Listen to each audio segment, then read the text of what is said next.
రైతు సోదరులకు నమస్కారం. ఈనాటి పంట పొలాల కార్యక్రమానికి స్వాగతం.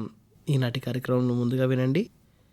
నిరుద్యోగ యువతకు వ్యవసాయ ఆధారిత ఉపాధి అవకాశాల గురించి ప్రొఫెసర్ జయశంకర్ తెలంగాణ వ్యవసాయ విశ్వవిద్యాలయ ఆహార విజ్ఞాన శాస్త్ర మరియు సాంకేతిక కళాశాల Rudrur associate dean doctor K Venkatareddy garu అందించిన వివరాలు.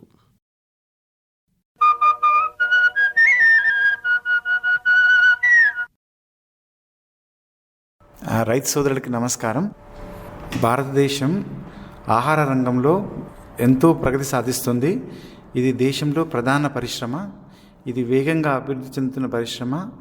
Dairy, fruits and vegetables, spices మొదలగు చాలా రకాల పంటల ఉత్పత్తిలో మనం ప్రపంచంలో అగ్రగామిగా ఉంటున్నాం. ఉత్పత్తి, వినియోగం మరియు ఎగుమతుల్లో కూడా ప్రపంచంలో 5వ స్థానంలో ఉన్నాం మనం. పెరుగుతున్న ఆదాయాలు, పట్టణీకరణ, విదేశాల్లో నివసిస్తున్న మన భారతీయుల ఆహార అవసరాలు మరియు ప్రభుత్వ మద్దతు, వీటి ద్వారా మన ఆహార రంగం జీడిపిలో ఎంతో గణనీయంగా ఉపయోగపడుతుంది. సో బలమైన దేశీయ డిమాండ్ మనకు ఇది ఒక ముఖ్య కారణంగా కనపడుతుంది. మరియు ప్రాసెస్డ్ ఫుడ్ ఎగుమతులు మరియు ప్రపంచ ఆహార కేంద్రంగా మన దేశం మారడానికి దోహదపడుతున్నాయి. మన రాష్ట్రంలో కూడా సీడ్ ప్రాసెసింగ్ ఎంతో ప్రాముఖ్యత ఉంది. Turmeric, chillies, fruits and vegetables, వరి మరియు ఫిష్, మీట్ మరియు పోల్ట్రీ రంగాల్లో రాష్ట్రం ఎంతో పురోగతి సాధించింది. దేశంలోని అగ్రగామిగా ఉంది. దీనితో పాటు కేంద్ర రాష్ట్ర ప్రభుత్వాలు ఎన్నో ప్రోత్సాహకాలు ఇస్తున్నాయి. దీని ద్వారా కూడా ఈ ఆహార రంగం ఎంతో ప్రాముఖ్యతను సంతరించుకుంది. మన మార్కెట్ సైజు చూస్తే 2024లో దాదాపుగా $350 బిలియన్ వరకు ఉంది మన దేశంలో. 2-3 సంవత్సరాల్లోనే $500 బిలియన్ పైగా చేరుకుంటుందని అంచనా. సో ఈ అవకాశాన్ని మనం యువత దీన్ని ఉపయోగించుకొని పురోభివృద్ధికి మనం తోడ్పాటు చేసుకోవాలి. ఈ ఎందులో మనం పరిశ్రమలు స్థాపించుకోవచ్చు అనేది మనం చూస్తే మెయిన్గా ప్రొడక్షన్, ఉత్పత్తి రంగం, తయారీ రంగం, ప్రాసెసింగ్, అట్లాగే పంపిణీ, డిస్ట్రిబ్యూషన్ మరియు మార్కెటింగ్. సో ఇవన్నీ కూడా ఒకదానికొకటి తోడ్పడుతాయి. ఒకటి లేకుంటే ఇంకోటి ఉండడం కష్టం. సో అన్నిట్లో కూడా ఎన్నో అవకాశాలు ఉన్నాయి. సో వాటిని అందరం సద్వినియోగపరచుకోవచ్చు.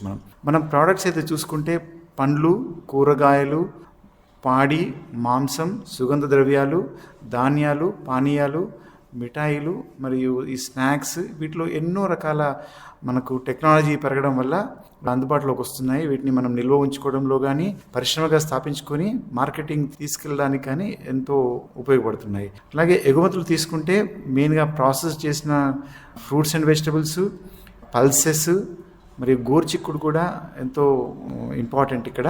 అలాగే వేరుశనగలు, పాల ఉత్పత్తులు మొదలైనవి కూడా మనం ఎంతో ఎగుమతి చేస్తున్నాం. అలాగే ఎక్కడైతే డిమాండ్ చూసుకుంటే మనం అర్బనైజేషన్ కావచ్చు, లేదంటే ఆదాయం పెరుగుతూ ఉంది ప్రజలందరూ కూడా. ఈవెన్ గ్రామాల్లో కూడా ఆదాయాలు పెరుగుతున్నాయి. దాని ద్వారా మారుతున్న జీవనశైలి, ఇప్పుడు వైఫ్ అండ్ హస్బెండ్ ఉద్యోగంలోకి వెళ్ళడం వల్ల కూడా వారికి టైం లేక ఈ ప్రాసెస్డ్ ఫుడ్స్కి చూడాల్సి వస్తుంది. వీటి ద్వారా వారు తమ టైంని సద్వినియోగం చేసుకోగలుగుతున్నారు. అట్లాగే ప్యాకింగ్ ద్వారా కూడా సౌకర్యంగా వారి ఆహారాన్ని తయారు చేసుకుని నిల్వ ఉంచుకోవడం కానీ, లేదంటే మార్కెట్ నుండి తెచ్చుకోవడం కానీ వీలవుతుంది. ఈ ప్రాసెసింగ్ రంగం ప్రాధాన్యత పెరుగుతుంది. అట్లాగే ప్రభుత్వం ఎన్నో మద్దతులు ఇస్తుంది. PMKSY కానీ, లేదంటే ఫుడ్ ప్రాసెసింగ్ సెక్టర్లో రాష్ట్ర ప్రభుత్వాల ప్రోత్సాహం కానీ, లేదా బలమైన ప్రొడక్షన్ లింక్డ్ ఇన్సెంటివ్స్ కానీ ప్రాసెసింగ్ రంగం దోహదానికి కృషి చేస్తున్నాయి. అట్లాగే ఎన్నో అవకాశాలు మనం చూసుకుంటే గ్లోబల్ హబ్గా భారత్ పెరుగుతోంది. ఈ ఫుడ్ ప్రాసెసింగ్ రంగం అవుతుంది, తయారీ రంగం అవుతుంది, మ్యానుఫ్యాక్చరింగ్ అవుతుంది. వీటిలో మనం గ్లోబల్ హబ్గా చేయడానికి ప్రోత్సాహకాలు ఇస్తుంది, మనం పెరుగుతోంది. అట్లాగే టెక్నాలజీ కూడా ఎంతో అభివృద్ధి చెందుతుంది. సో ఫుడ్ ప్రాసెసింగ్లో కూడా ఈ ప్యాకేజింగ్ టెక్నాలజీస్ అయితేంది, షెల్ఫ్ లైఫ్ అంటే నిల్వ ఉంచే సామర్థ్యం పెంచడానికి కూడా సరిపోయే టెక్నాలజీలు కూడా వస్తున్నాయి. అట్లాగే ఇన్నోవేషన్ దిశగా కూడా భారత్ ముందడుగేస్తుంది. అట్లాగే హెల్తీ ఫుడ్స్ కానీ, ఫంక్షనల్ ఫుడ్స్ కానీ, ఆర్గానిక్ ఫుడ్ కానీ, వీటిలో కూడా ఎంతో మార్కెటింగ్ సదుపాయాలు ఉన్నాయి, డిమాండ్ ఉంది వీటన్నిటికీ. అట్లాగే మనకు కూడా ఇప్పుడు చాలా రంగాల్లో, చాలా ఆహార పదార్థాల్లో మనం సమృద్ధిగా పండిస్తున్నాం. ఈ ఉత్పత్తి అధికంగా కూడా అవుతుంది ఇప్పుడు. సో వాటన్నిటిని మనం విలువ జోడించడం ద్వారానే మనం వాటిని పరిశ్రమగా స్థాపించి విలువ జోడించడం వల్లనే మనం ఆదాయాన్ని పెంచుకోవచ్చు. గ్రామాల్లో, మండలాల్లో, సిటీల్లో కూడా మనం ఈ ఉపాధి అవకాశాలు పెంచడానికి, పారిశ్రామిక దిశగా అడుగులు వేయడానికి మనకి ఆహార రంగం అనేది ఎంతో ఉపయోగపడుతుంది. అట్లాగే స్టార్టప్ ఇండియాతో మన ఎన్నో స్టార్టప్స్ కూడా వస్తున్నాయి. సో కొత్త కొత్త టెక్నాలజీస్తో, కొత్త కొత్త ఇన్నోవేషన్స్తో వారు ప్రొడక్షన్ కానీ లేదు అంటే వాల్యూ అడిషన్లో కానీ ఎన్నో ఆవిష్కరణలు జరుగుతున్నాయి. అవన్నీ అందిపుచ్చుకొని మనం ఈ రంగంలో పరిశ్రమలు స్థాపించడానికి, తర్వాత ఉపాధి అవకాశాలు వెతుకోవడానికి ఎంతో అవకాశాలు ఉన్నాయి ఇక్కడ. మెయిన్గా పిఎంఎఫ్ఐ మీ కింద, పిఎంకేఎస్వై కింద, అట్లాగే సెల్ఫ్ హెల్ప్ గ్రూప్స్ కింద, ఎఫ్పిఓస్ కింద, తర్వాత కంబైన్డ్ ఇన్ఫ్రాస్ట్రక్చర్ డెవలప్మెంట్లో కూడా, తర్వాత మార్కెటింగ్ సదుపాయాలు కల్పించడంలో, బ్రాండింగ్లో మద్దతు ఇవ్వడం కూడా, ఇవన్నీ కలిపి మనకి ఎంతో ఉపయోగపడతాయి. ఇవన్నీ కూడా మనం పరిశ్రమలు స్థాపించి ఈ పరిశ్రమల్ని మనం దాని ద్వారా మనం అభివృద్ధి అవ్వడానికి. సో ఇండస్ట్రీస్ చూస్తే మనకు మిల్లెట్కు ఎంతో ప్రాధాన్యత ఉంది. ఎందుకంటే ఒబేసిటీ కానీ వేరే లైఫ్ స్టైల్ డిసీజెస్ని తట్టుకోవడానికి అందరూ మిల్లెట్స్ వైపు చూస్తున్నారు. దాంట్లో కూడా అవకాశాలు వస్తున్నాయి. ప్రాసెసింగ్ చేసిన పండ్లు, కూరగాయలు, జామ్స్ కానీ, జెల్లీస్ కానీ, లేదంటే జ్యూసెస్ కానీ ఈ రంగంలో కూడా ఎన్నో జరుగుతున్నాయి. అట్లాగే సముద్ర ఉత్పత్తులు, ఫిష్, అక్వాకల్చర్, వీటి ద్వారా, తర్వాత చీజ్, పీనట్ బటర్, ఇలాంటివి కూడా ready to cook, ready to eat ఆహార విభాగాల్లో కూడా మనకు ఎన్నో అవకాశాలు వస్తున్నాయి. ఫ్రూట్స్, తర్వాత ఎగ్స్ కానీ, పౌల్ట్రీ కానీ, మాంసంలో కానీ చిన్న చిన్న పరిశ్రమలు స్థాపించడానికి ఎన్నో పథకాలు ఉన్నాయి. అట్లాగే మనకు అపెడా ఉంది, మన గవర్నమెంట్లో అపెడా ఉంది. దాని ద్వారా కూడా మనకు ఎన్నో ప్రోత్సాహకాలు ఉంటాయి, ఎన్నో అవకాశాలు మనం చూడడానికి కలుగుతుంది. అట్లాగే ఫిక్కీ కూడా దీన్ని ప్రోత్సహిస్తుంది. ఈ రంగంలో మనం టెక్నాలజీస్ నేర్చుకోవడానికి మన యూనివర్సిటీ, పీజీటీఏ యూనివర్సిటీ ఉంది, ఐసీఆర్ ఇన్స్టిట్యూట్ కూడా ఎన్నో ఉన్నాయి. మన హైదరాబాద్లో, మన తెలంగాణలో స్థాపించబడ్డాయి. Like national meat research institute ఉంది, తర్వాత మిల్లెట్ రీసెర్చ్ ఉంది, ఆయిల్ రీసెర్చ్ ఇన్స్టిట్యూట్ ఉంది, రైస్ రీసెర్చ్ ఇన్స్టిట్యూట్ ఉంది. వాళ్ళు ఎన్నో టెక్నాలజీ డెవలప్ చేస్తున్నారు. సిఎఫ్టిఆర్ఐ సబ్ సెంటర్ ఉంది ఇక్కడ, తర్వాత డైరీ టెక్నాలజీ కాలేజెస్ ఉన్నాయి, నిఫ్టెమ్స్ ఉన్నాయి, మైసూర్ వాళ్ళు కూడా ఎన్నో చేశారు.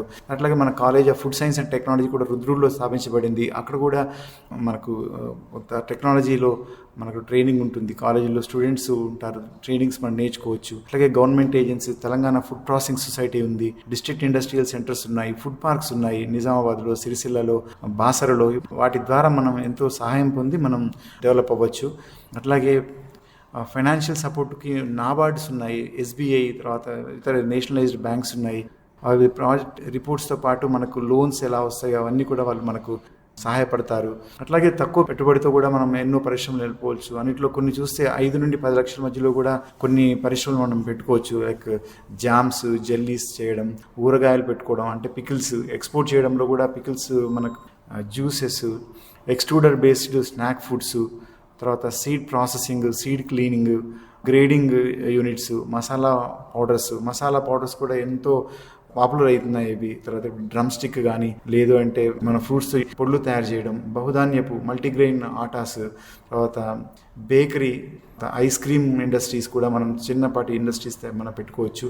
కోల్డ్ ప్రెస్డ్ ఆయిల్స్, అటుకులు, పేలాలు లాంటివి మనం చేసుకోవచ్చు. ఇలాంటి వాటితో మనం చిన్నగా, తర్వాత డీహైడ్రేషను టెక్నాలజీస్తో కూడా మనం ఎన్నో ప్రోడక్ట్స్ని నిల్వ ఉంచుకొని వాటిని అమ్ముకోవచ్చు. మనం పసుపు పొడి, మిరపపొడి, ఇవి కూడా ఎంతో ప్రాధాన్యత ఉన్నాయి.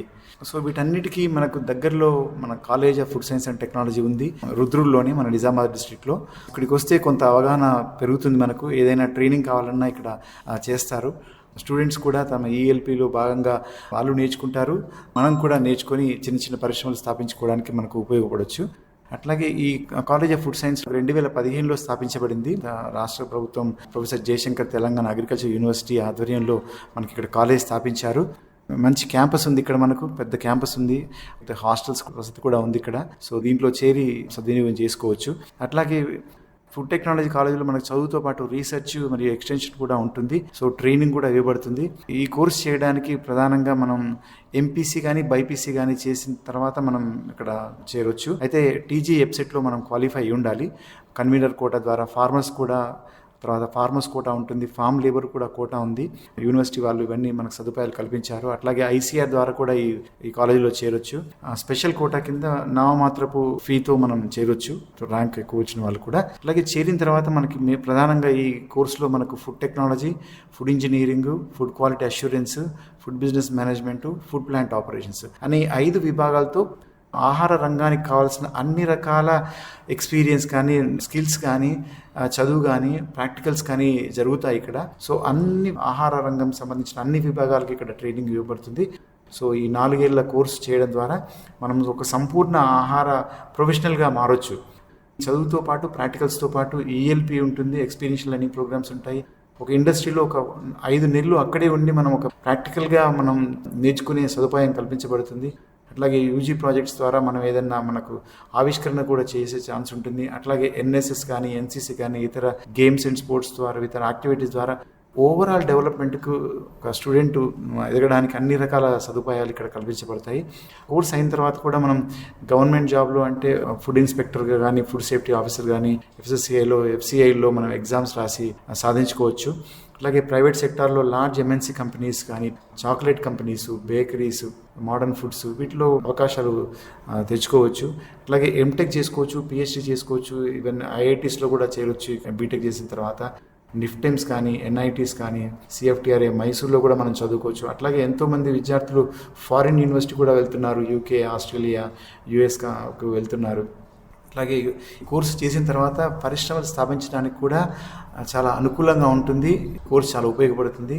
వారు కూడా ఎన్నో విధాలుగా రాణించడానికి ఈ కోర్సు చాలా సహాయపడుతుంది. ధన్యవాదాలండి.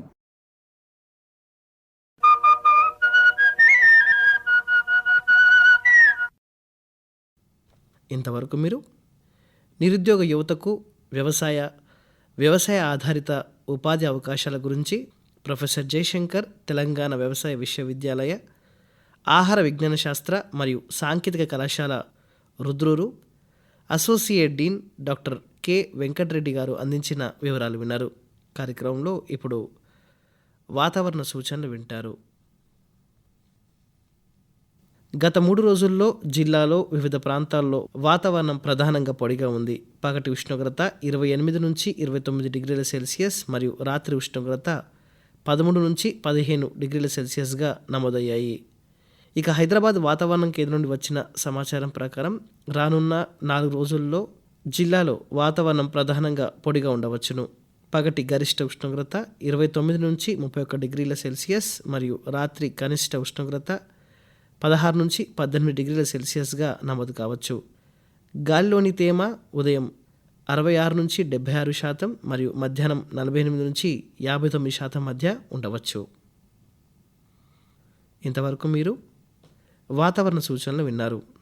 కార్యక్రమంలో ఇప్పుడు వినండి.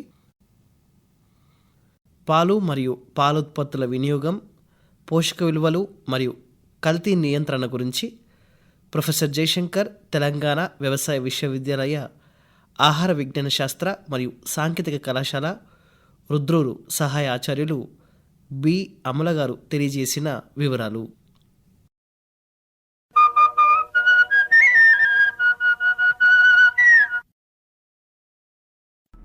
రైతు సోదరులందరికీ నమస్కారం. మన భారతదేశం మరియు తెలంగాణ రాష్ట్రంలో పాల ఉత్పత్తి వినియోగాలు ఎలా ఉన్నాయని తెలుసుకుందాం. మన భారతదేశం ప్రపంచంలోనే అత్యధిక పాల ఉత్పత్తి చేసే దేశంగా నిలిచిపోయింది. సో దాదాపుగా 239.3 మిలియన్ టన్నుల పాలు 2023 నుంచి 24 వరకు మనం చూడొచ్చు.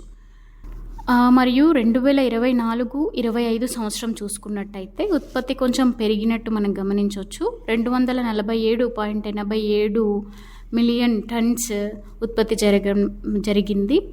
సో దీనితో పాటు మనము ఇంకొకటి గమనించాల్సిన విషయం ఏంటంటే, సగటున ఒక వ్యక్తికి మన భారతదేశంలో అందుబాటులో ఉన్న పాల పరిమాణం చూసుకున్నట్లయితే NDDB national dairy development board నివేదిక ప్రకారం 471 గ్రాములు ఒక రోజుకి ఒక మనిషికి అందుతున్నాయి.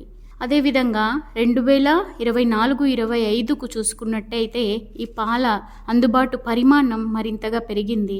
అది వచ్చేసి 485 గ్రాములు ఒక రోజుకి ఒక మనిషికి లభ్యం జరుగుతుంది.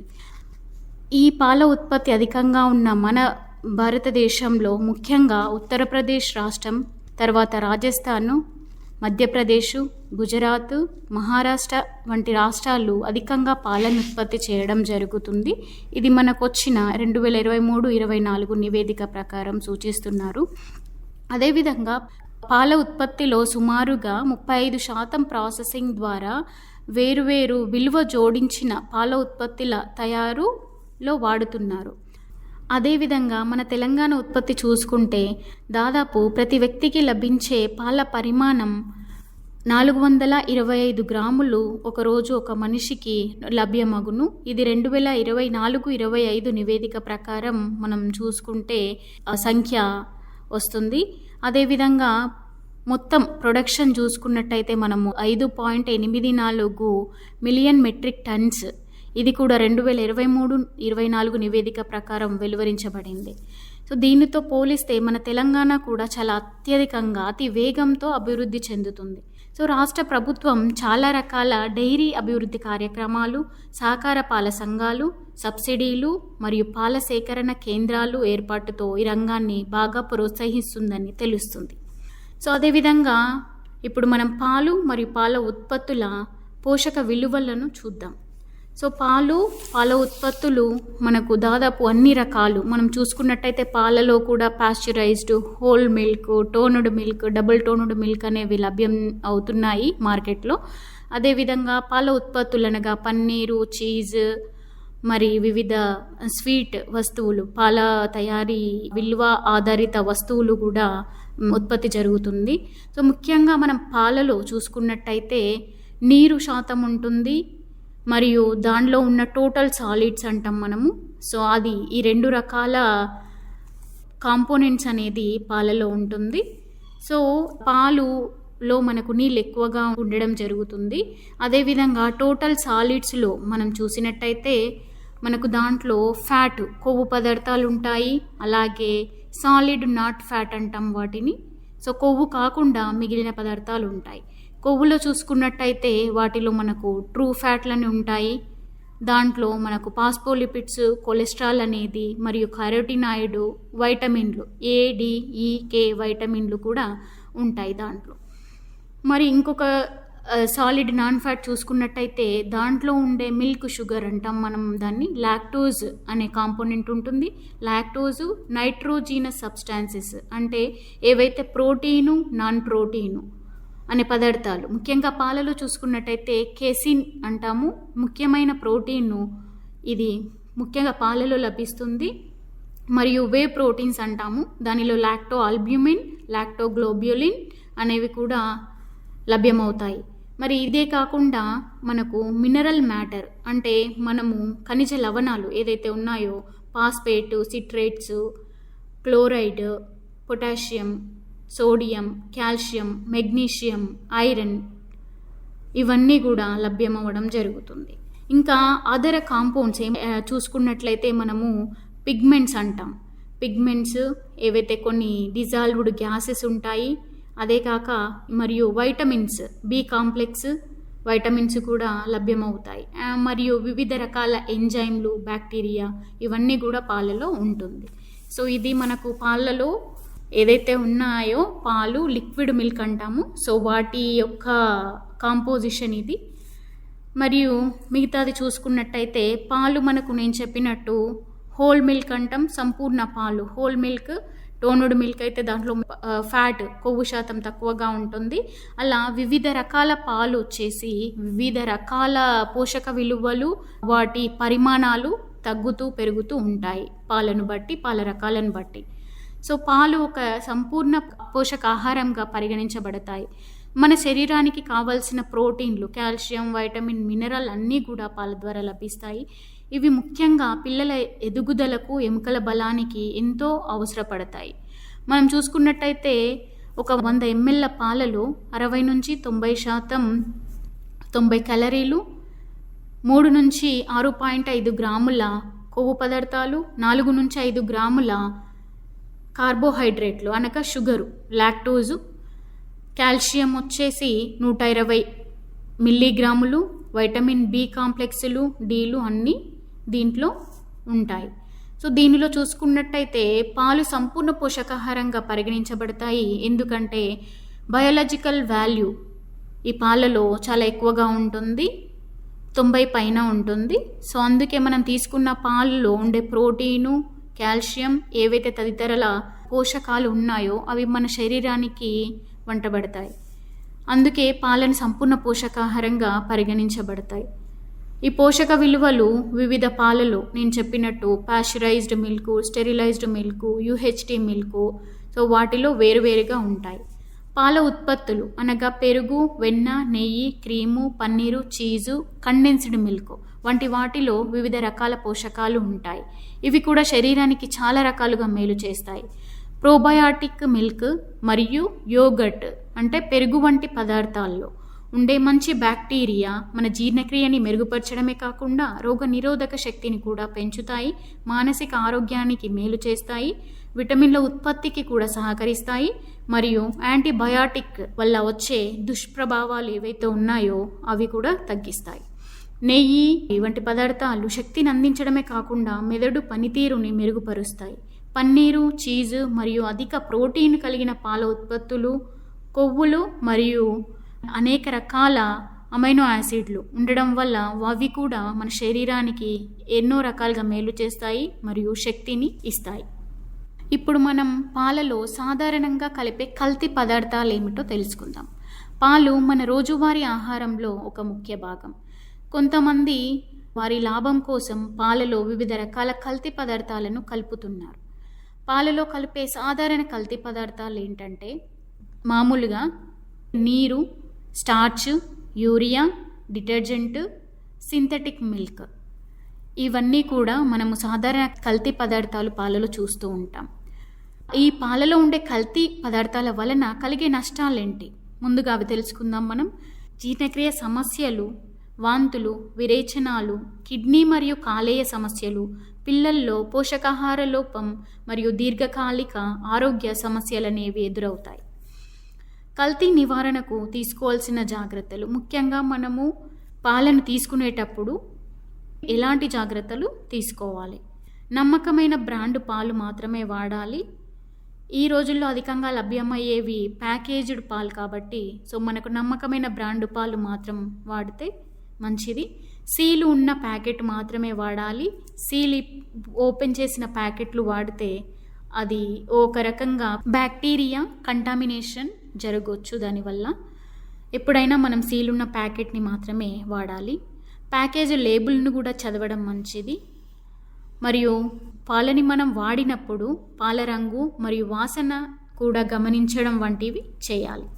ఇప్పుడు పాలలో కల్తీని పరీక్షించే సరళమైన పద్ధతులేవో చూసుకుందాం మనం. పాలలో నీరు కలపడం. నీరు కలిపితే మనం కనిపెట్టే పద్ధతి, ఎలా కనిపెట్టాలి నీరు కలిపారు పాలలో అని చెప్పి చూసుకుంటే లాక్టోమీటరును ఉపయోగించవచ్చు. లేదా మామూలు పద్ధతిలో పాలను ఒక బిందువుగా ఒక ప్లేట్లో వేసేసి వాటి ప్రవాహాన్ని బట్టి మీరు నీళ్లు కలిపారా లేదా తెలుసుకోవచ్చు. వాటిలో నీళ్లు కలిపితే ప్రవాహం చాలా వేగంగా ఉంటుంది, లేదు అంటే ప్రవాహం చాలా నెమ్మదిగా జరుగుతుంది. దాన్ని బట్టి మనకు పాలలో నీళ్లు కలిపారా లేదా అనేది తెలుస్తుంది. ఇంకొకటి, మరిగించిన పాలపై ఏర్పడిన పొర, ఫ్యాట్ పొర, దాన్ని గమనించినట్లయితే కూడా మనకు పాలలో నీళ్లు కలిపారా లేదా అనేది తెలుస్తుంది. పాలు మరిగించి కాసేపు అలా ఉంచిన తర్వాత దాంట్లో పైన దట్టమైన పొర వస్తే మంచి నాణ్యత గల పాలు అని గుర్తించవచ్చు. పాలలో ఇంకొక రకమైన కల్తీ పదార్థం అంటే స్టార్చ్ అంటాం మనం, ఏదైనా పిండి పదార్థం. ఇది కలిపితే మనము ఒక 2 చుక్కల అయోడిన్ ద్రావణం కలిపితే నీలం రంగు వస్తుంది. అది వచ్చినచో మనకు పాలులో స్టార్చ్ ఉందని అర్థం. లేదు నార్మల్ రంగులో ఉంది అని అంటే అది పాలలో స్టార్చ్ వేయలేదని అర్థం. ఇంకొకటి, ఈ రోజుల్లో మనం చూస్తుంటాము ఈ కల్తీలో ముఖ్యంగా యూరియా కలుపుతున్నారు పాలలో. ఇది ఎలా కనుగొనాలి మనం యూరియా కలిపిన పాలు అంటే, మనం పాలు ఎప్పుడైతే కాచుతామో దాంట్లో విపరీతమైన చాలా అసహ్యకరమైన వాసన వస్తుంది. దానిని బట్టి మనకు పాలలో యూరియా కలిపారని తెలుస్తుంది. ఇంకొకటి, మనకు డిటర్జెంట్ అని చూసాము. పాల మీద మనం ఎప్పుడైతే పాలు బాగా మరిగించి పెడతామో దాంట్లో ఎక్కువగా నురగ వస్తే, చాలా ఎక్కువగా నురగ వచ్చినట్లయితే దానిలో సబ్బు లేదా డిటర్జెంట్ కలిపారని తెలుసుకోవచ్చు. ఇవి కల్తీని పరీక్షించే కొన్ని పద్ధతులు. మనం ఇంట్లో కూడా ఉపయోగించే చిన్న చిన్న పద్ధతులు, వీటి ద్వారా మనం పాలలో ఏ రకంగా ఎంత మోతాదులో కల్తీ జరిగిందని తెలుసుకోవచ్చు. చివరిగా మనము పాల పదార్థాల ప్యాకేజింగ్ మరియు నిలువ పద్ధతులు, ఎంతకాలం నిలువ ఉంటాయి, వీటి గురించి చర్చిద్దాం. మార్కెట్లో మనం చూసినట్లయితే pasteurised milk, sterilised milk, UHT milk, ultra high temperature milk, ఇవన్నీ కూడా ఈ ప్రాసెస్డ్ పాలు ప్యాకేజింగ్ నీట్గా చేయడం వల్ల అవి ఎక్కువ రోజులు మనకు నిల్వ ఉండడం జరుగుతుంది. యూహెచ్టీ పాలు ప్రాసెసింగ్ చాలా ఎక్కువ టెంపరేచర్లో జరుగుతుంది. అందుకని వాటిలో ఉండే బ్యాక్టీరియా, ఏదైనా సూక్ష్మజీవులు అవన్నీ తొలగించడం జరుగుతుంది. దాని ద్వారా యూహెచ్టీ మిల్క్ మనకు ప్యాకెట్ పైన కొన్ని నెలలు వాళ్ళు మనకి ఎక్స్పైరీ ఇస్తుంటారు. కొన్ని నెలలు అంటే దాదాపుగా 3 నెలల వరకు అది నిల్వ ఉండే అవకాశం ఉంటుంది. సో మనం చూసినట్టయితే యూహెచ్టీ మిల్క్ 90 రోజులు 90 డేస్ యూహెచ్టీ మిల్క్ కూడా మార్కెట్లో అందుబాటులో ఉంటుంది. సో దీనిని నిల్వ ఉంచడానికి వాళ్ళు వివిధ రకాల ప్యాకేజింగ్ మెటీరియల్ని యూజ్ చేస్తారు. పేపర్ బోర్డు, అల్యూమినియం, పాలీథలిన్ వంటి ప్యాకేజింగ్ ఫిల్మ్స్ని ఉపయోగించి ప్యాకేజింగ్ చేయడం జరుగుతుంది. వివిధ అసెప్టిక్ కాటన్లలో ప్యాక్ చేస్తారు.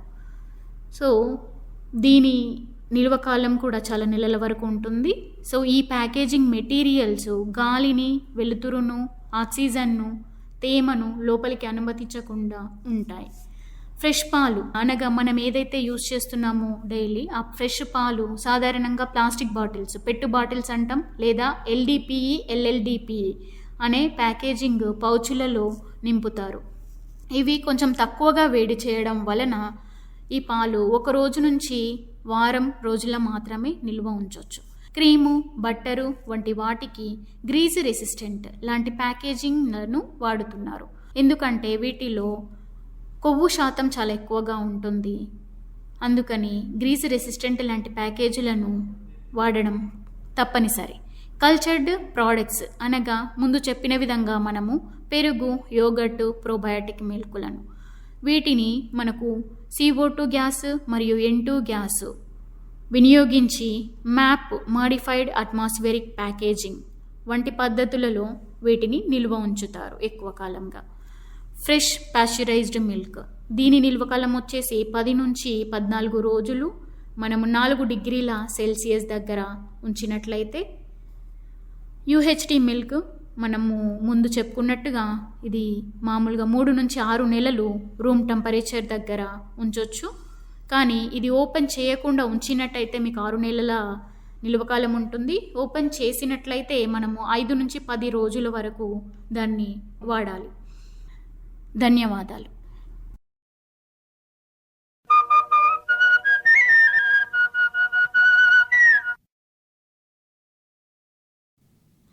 ఇంతవరకు మీరు పాలు మరియు పాలు ఉత్పత్తుల వినియోగం, పోషక విలువలు మరియు కల్తీ నియంత్రణ గురించి ప్రొఫెసర్ జయశంకర్, తెలంగాణ వ్యవసాయ విశ్వవిద్యాలయ ఆహార విజ్ఞాన శాస్త్ర మరియు సాంకేతిక కళాశాల రుద్రూరు సహాయ ఆచార్యులు బి అమల గారు తెలియజేసిన వివరాలు విన్నారు.